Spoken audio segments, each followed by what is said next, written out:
If the system stays the way it is right now, and we just stay frozen in the way they're doing, they meaning the central banks, then I'm a deflationist. Yeah, I would see some prices rising. Like, I don't think there's any way that you're going to have prices at the grocery store go down. There's no way that's going to happen.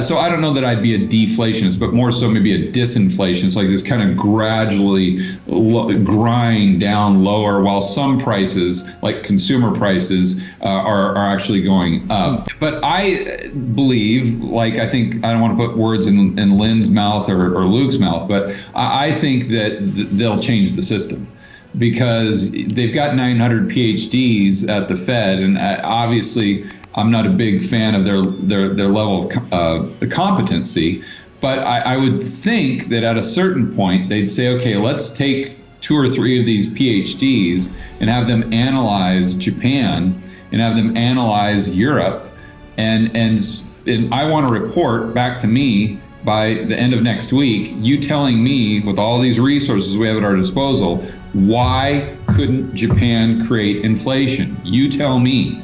So we'll just do what Japan did, but we'll just try to do more of it. So Draghi comes out and says, we'll do whatever it takes, and we're going to create this inflation, whatever.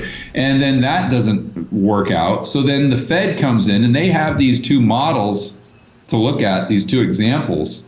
So I mean, again, I don't have a lot of confidence in their level of competency, but I can't imagine that they can't figure out a way to create inflation when they look at Japan and now look at Europe, but confined to the system that they have to live within right now.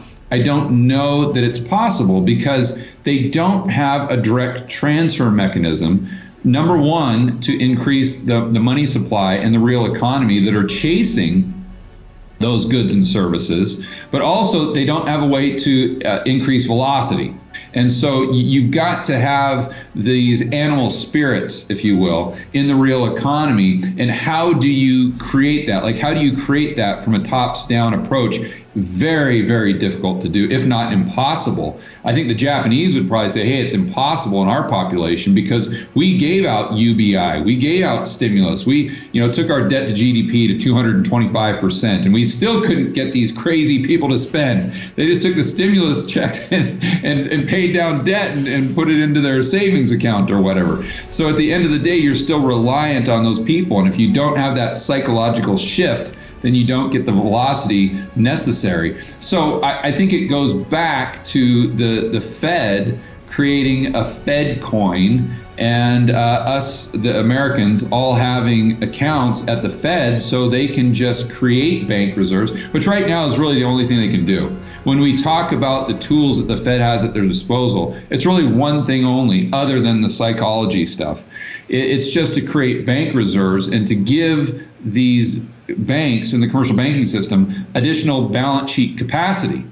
Once they have the additional balance sheet capacity to go loan, then it's up to them to go into the market and produce these loans. And then it's up to the consumers and the entrepreneurs to have demand for those loans in the first place. So like we said in our last talk, it's that supply-demand equation for the loans. So just the simple fact of the Fed increasing bank reserves to a quadrillion, let's say, doesn't necessarily mean that we have any additional lending or we have any additional money supply. Now, you could argue there'd have to be some sort of spillover, but technically you could see how it would work. There doesn't necessarily have to be this direct causal effect of taking bank reserves up to some astronomical number and still not have it, or still have it really not have too much of an effect over the inflation. They just have a different belief system, or they've looked at the game theory behind what will most likely happen in the future, and that's where they're coming to a different conclusion.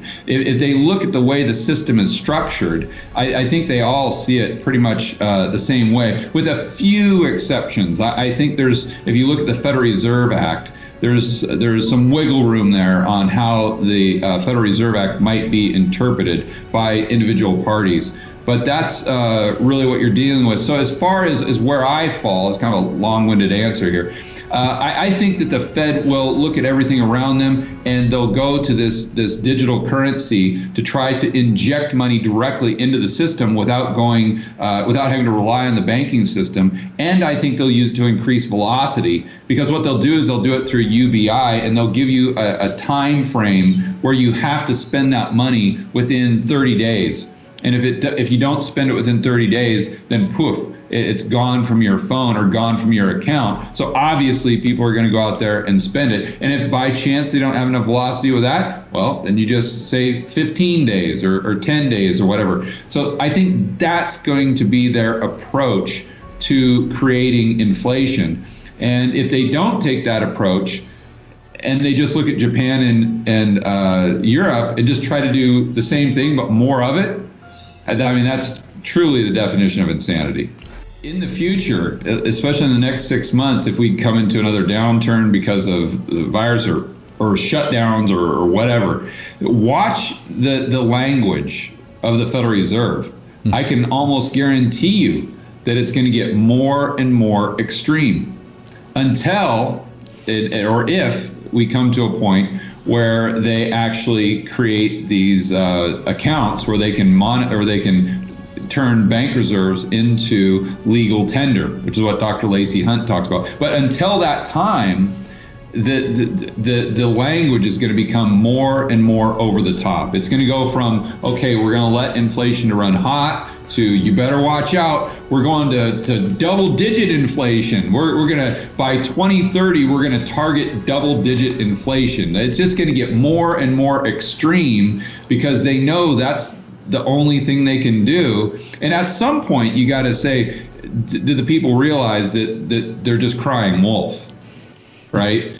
At some point, does the market wise up to this and be like, well, wait a minute here, the Fed's been talking about this for 12 years, and now they're talking about inflation running hot, and according to their CPI, we still haven't got up to 2%, and now they're talking about inflation at double digits, but we're not even at 2% yet, and nothing they have done has ever worked. And that's when you could really see some downside in the stock market, especially, is if they stop believing that the Fed has these powers, and if they realize the emperor has no clothes.